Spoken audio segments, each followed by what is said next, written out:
जय श्री कृष्ण दोस्तों। एक बालक के दृढ़ संकल्प के बल पर श्री हरि का बैकुंठ धाम मंत्रों के उच्चारण से गूंज उठा था। श्री विष्णु अपनी योग निद्रा तक से जाग उठे थे और जानने के लिए व्याकुल थे कि आखिर कौन है ये बालक जिसके तप का तेज तीनों लोकों तक फैला हुआ है।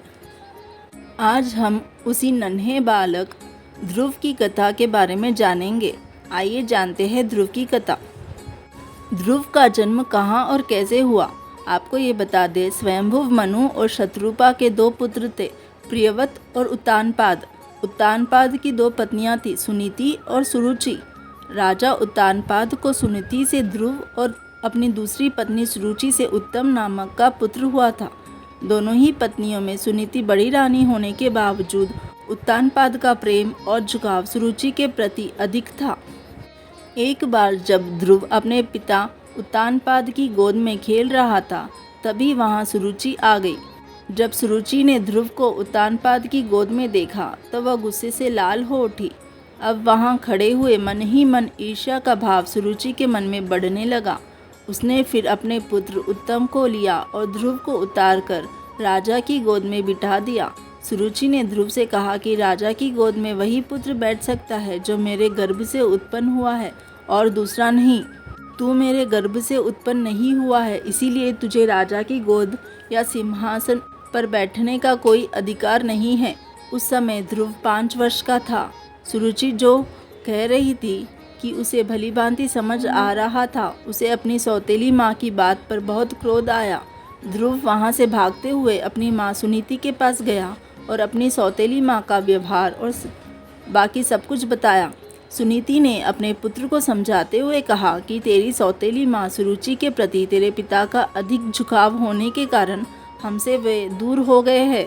इन सब बातों को छोड़ो और ईश्वर की भक्ति करो, यही एकमात्र रास्ता है। अपनी माता की मुख से ये बातें सुन ध्रुव को ऐसा लगा जैसे उसे ज्ञान प्राप्त हो गया है। इस तरह ध्रुव अपने पिता के घर को छोड़कर ईश्वर की भक्ति करने के लिए निकल पड़ा। अब भक्त ध्रुव की कथा में ईश्वर की भक्ति के लिए जाते समय भक्त ध्रुव को रास्ते में देवर्षि नारद मिले।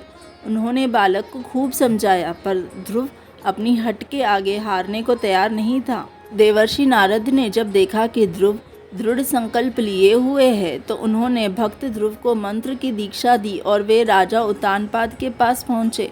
राजा उत्तानपाद ध्रुव के चले जाने से बहुत दुखी थे। नारद जी को अपने महल में आते देखकर उन्होंने आदर सत्कार किया। देवर्षि नारद ने राजा से कहा कि चिंता की कोई बात नहीं, भगवान अपने ध्रुव की रक्षक है।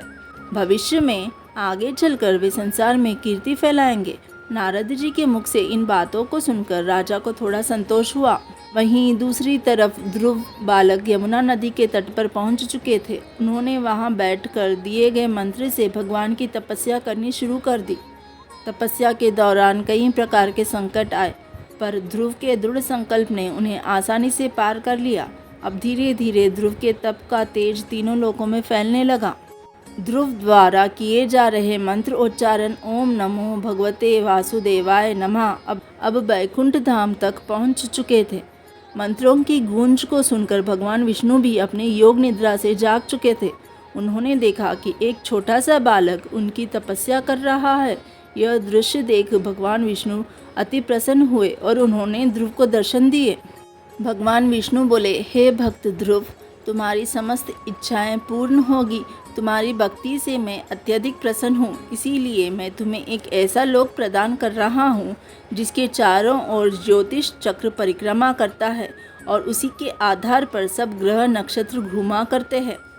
भगवान विष्णु ने आगे कहा कि यह एक ऐसा लोक होगा जिसका प्रलय काल में भी कभी नाश नहीं हो सकेगा और सप्तऋषि भी नक्षत्रों के साथ उस लोक का प्रदक्षिणा करते हैं।